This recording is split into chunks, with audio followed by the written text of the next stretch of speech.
मिलेगा लेकिन उसका उपभोग भी नहीं कर पाएगा। तीसरा व्यक्ति है तमस, जिसके अंदर तमोगुण बढ़ जाएगा।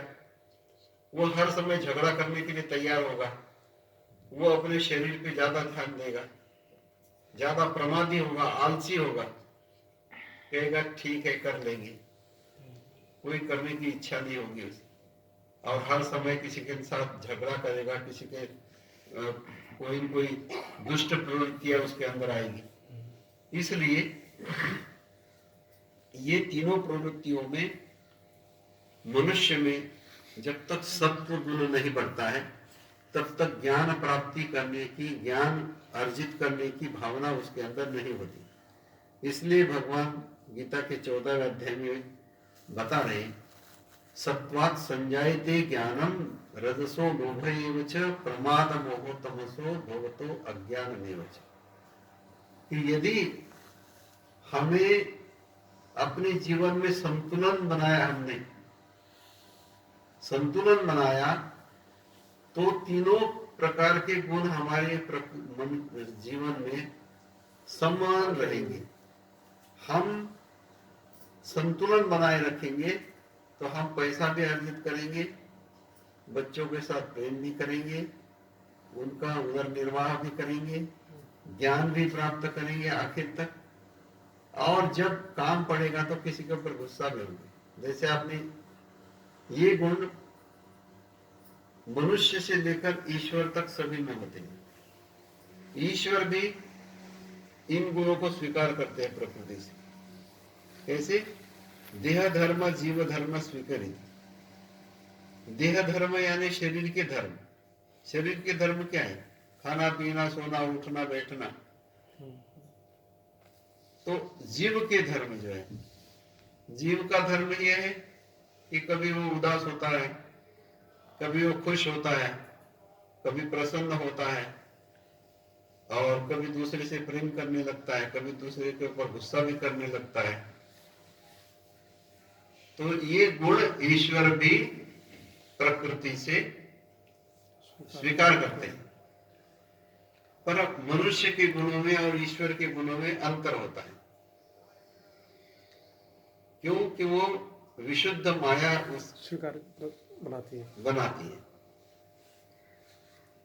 अब ये जो गुण होते हैं, इन गुणों से ही हम ज्ञान में हमारी प्राप्त करने की प्रवृत्ति होती है, और ज्ञान प्राप्ति का अधिकार भी इससे से हमें प्राप्त होता है। अहेतुक भूत भजन ज्ञान प्रति साधन। स्वामी कहते हैं अहेतुक, अहेतुक का अर्थ होता है कि क्या बोलते हैं हम, निरेतुक, निष्काम संकल्प डालते हैं। हम जैसे तोते को हम कहते हैं ना कि कृष्ण कृष्ण बोल, ऐसे आपने लोगों को बताया कि बोलो निष्काम अंडा। लेकिन तोते को कभी कृष्ण कृष्ण बोलने से मोक्ष होगा क्या? और भिखारी जो है वो दिन भर राम राम करता रहता है, तो उसे तो रोटी भी बहुत मुश्किल से नसीब होती है। तो भगवान का नाम मात्र लेने से ऐसा नहीं होता। फिर हम कैसेट में कुछ लोगों के घर में हमने देखा कि वो दिन भर जय श्री कृष्ण बोलता रहता है कैसेट लगा के, तो क्या उसको मोक्ष मिल जाएगा? क्यों नहीं मिलेगा? मिलना तो चाहिए। हमारे से तो ज्यादा जाप कर रहा है वो। ज्ञान युक्त नहीं है ना, ज्ञान युक्त नहीं है, वैसे ही बोल रहा है, किसी और पर्पज से बोल रहा है भिखारी, तो पैसा पैसा चाहिए उसके लिए बोल रहा है। ज्ञान युक्त नहीं, उसके साथ आत्मकत्व धर्म नहीं है, उसमें आत्मीयता नहीं है, उसमें प्रेम नहीं है। यहाँ हर वस्तु के लिए प्रेम और श्रद्धा बहुत जरूरी है।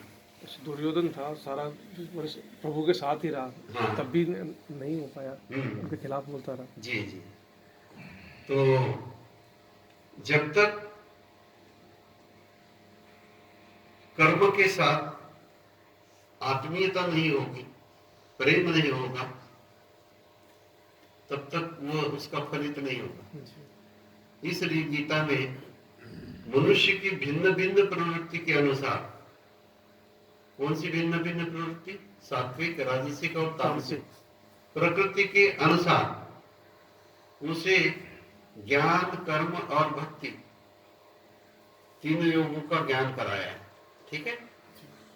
तो जीवन में तिपाई ध्यान में रखना है कि तीनों चीजें जरूरी है। तिपाई तब खड़ी हो सकती है, बैलेंस तब बन सकता है जब तीनों पहिए हैं। इसी प्रकार से हमारे जीवन में ज्ञान, प्रेम, अर्थात ज्ञान योग, प्रेम योग और भक्ति योग, ये तीनों, ज्ञान, कर्म और भक्ति, तीनों की आवश्यकता है। ज्ञान भी आवश्यक है, कर्म भी आवश्यक है और भक्ति भी आवश्यक है। भक्ति आत्मा है और ये तीनों अलग अलग नहीं है। जैसे तिपाई के पहिए तीनों अलग अलग तो है, लेकिन ऊपर जो गुलाई होती है उसके साथ वो जुड़े हुए हैं, है ना। तीन पहिए हो और ऊपर की गुलाई ना हो तो उसका क्या महत्व है? तो ये किसी न किसी के साथ जुड़े हुए होने चाहिए। इसलिए ज्ञान, कर्म और भक्ति ये आत्मा के साथ जुड़े हुए होने चाहिए। आत्मा एव ह्यात्मनो बंधु, आत्मा एव रिपुरात्मना। इसलिए कहते हैं कि आत्मा ही हमारी शत्रु है, जीवात्मा ही हमारी मित्र है। यदि हम अच्छा काम करेंगे तो आत्मा हमारी मित्र है, और हम बुरा काम करेंगे तो आत्मा ही हमारी शत्रु है। हम कहाँ कल्याण करेंगे अपना? इसलिए जो भी काम कर रहे हैं आत्म साक्षी भाव से करने बहुत जरूरी है, और उसमें आत्मीयता होना भी बहुत जरूरी है। ये तत्व हमें हमेशा समझना चाहिए। जैसे कि ये फूल है, आपने बहुत सारे फूल पोटलिया भर के लाए, लेकिन जब तक इसके अंदर धागा नहीं लगाओगे तो किसी गले में कैसे डालोगे? तो धागा जरूरी है ना। इसी प्रकार से आपके पास कितना भी धन हो, कितने भी वस्त्र हो, जब तक दूसरे को प्रेम से नहीं देंगे तो उसका कोई लाभ नहीं। हर क्रिया के पीछे प्रेम का धागा बहुत जरूरी है। वो धागा जब तक नहीं पिरोगे तो इसका संगठन नहीं होगा, इसका फलित नहीं होगा, इसकी पूर्ति नहीं होगा, वो कर्म संपन्न नहीं हो पाएगा। तो कर्म का फलित मिलने के लिए ज्ञान, कर्म और भक्ति तीनों जरूरी है। भक्ति क्या है? भक्ति प्रेमाची उत्तरावस्था ते भक्ति। प्रेम की उत्तरावस्था को भक्ति कहा गया है। भक्ति को समझना बहुत जरूरी है। जैसे एक पेड़ है, पेड़ के अंदर जड़ें होती है, फिर तना होता है, फिर उसकी टहनियाँ, पत्ते, फूल, फल होते हैं। तो हम तो किसी भी वृक्ष के फूल ले आते या फल ले आते, लेकिन तना तो नहीं चढ़ाने आते ना भगवान। लेकिन तना ना हो तो ये फूल कहाँ से आएंगे? जड़ें भी नहीं लाते, लेकिन जड़ें ना हो तो ना तो तना होगा ना कुछ भी नहीं होगा। तो तीनों का अस्तित्व जो है एक दूसरे के ऊपर निर्भर है।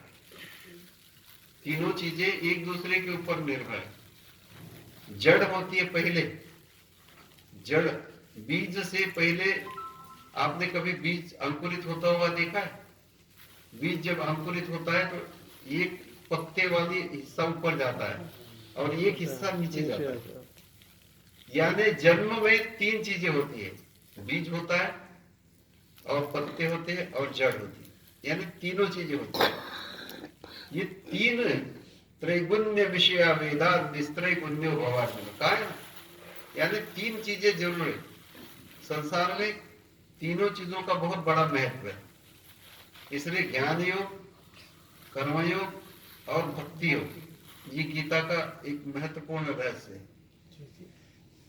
तो भक्ति में पहले होती है श्रद्धा, उसके बाद होता है प्रेम, और प्रेम के बाद होती है श्रद्धा।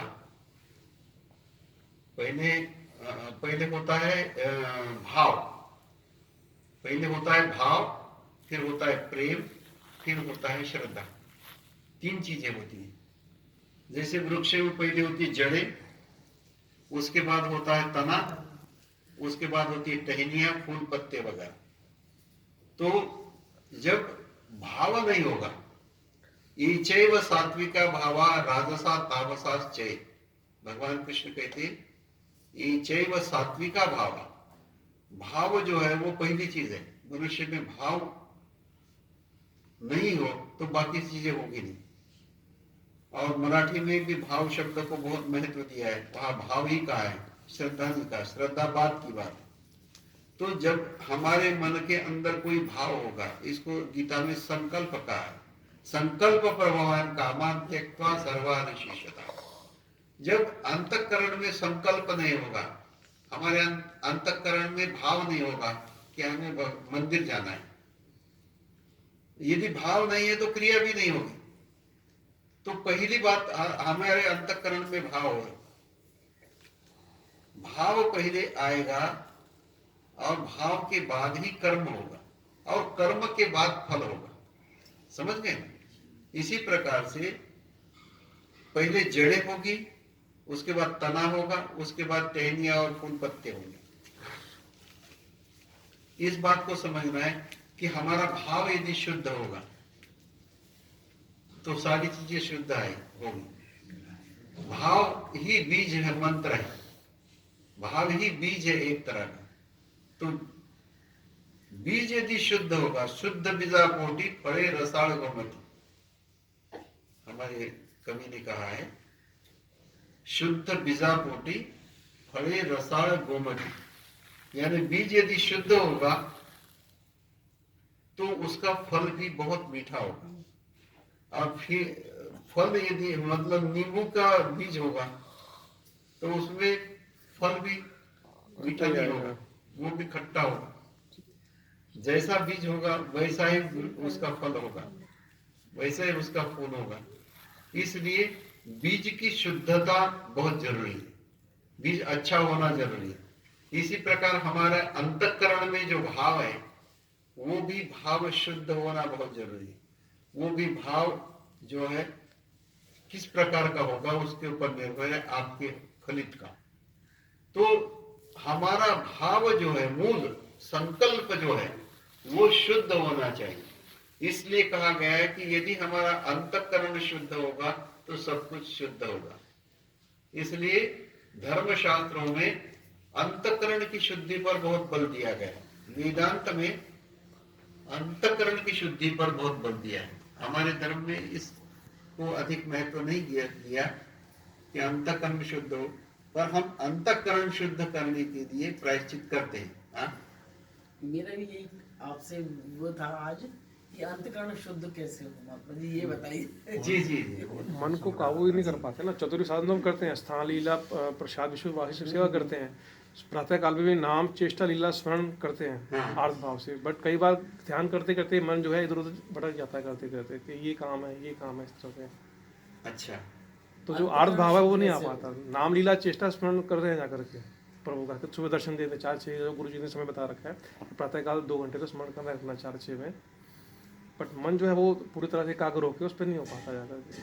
तो बिना एकाग्र हुए करते कैसे स्मरण? भाला जाप है, फिर लीला का स्मरण करता था, लीला का ध्यान करते हैं, पांच नहीं जाती है जब तक एकाग्र नहीं होगा। इस कितना ही करते करते फिर एक थोड़े से समय के लिए 1-2 सेकंड के हो जाता है। मैंने ये तो भूसा भैंस खाती है और घी आता नहीं, ऐसी बात हुई, कैसे आएगा? कोशिश क्या बहुत कह करते रहे थे हैं। आप? मैं कह रही यही चीज मैं पूछना चाहती थी कि महात्मा जी कुछ ऐसा बताइए कि अंतःकरण शुद्ध कैसे हो। अंतःकरण अशुद्ध किसने किया, कैसे हुआ, कैसे पता चला आपको? क्योंकि भगवान से भाव नहीं जुड़ पा रहे, मतलब जब सिमरन करने बैठते हैं ना वही चीज भैया वाली। नहीं ऐसा है, जी। ऐसा है कि कौन कह रहा है कि आपका अंतःकरण अशुद्ध हो गया? जी। पहले तो प्रश्न ये है कि आप अपने अंतःकरण से आप स्वयं से प्रश्न पूछे कि क्यों हो गया अशुद्ध। अशुद्ध मतलब कभी कभी थोड़े समय के लिए ना रजत तत्व की प्रधानता आ जाती है सत्व की बजाय। नहीं ऐसा है, देखो हमेशा